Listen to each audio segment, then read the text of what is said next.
I'm curious, specifically, what gaps did you either know existed in your approach or that you became aware of that you wanted to address first to unlock more within your personal and professional life? Sure. As Evette, who runs my office, she and I have worked together for 20 years.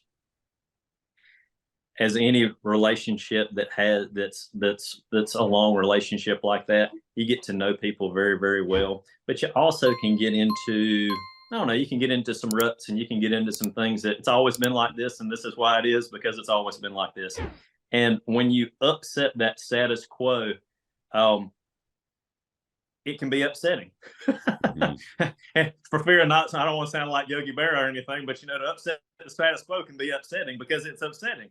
And so one of my great friends who I spend a lot of time with, he's been very successful in the construction business. And he always laughs and says, Matt, I want to make sure I am by far the oldest guy in my business. And one time I looked at him, I was like, why is that? He said, because all these young people have great new ideas. He said, my ideas are the same old ideas that I've always had. These young people, they got really great ideas. And I said, okay, that makes sense. And I can, you can kind of carry that into a lot of different directions, but learning that you have to have some influx of new ideas and new ways of doing things.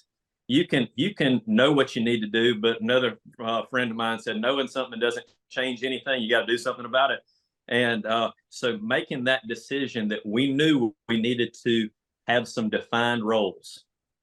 Also, in bringing on, I brought on another new advisor, and I brought on another licensed admin lady here in the office.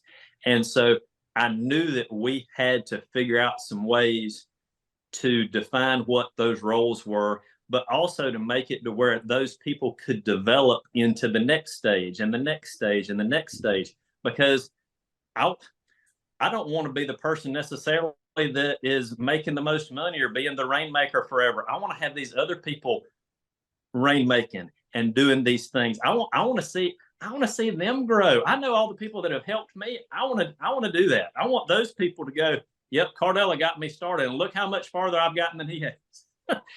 and so when I think about that, we had to identify the holes in our process.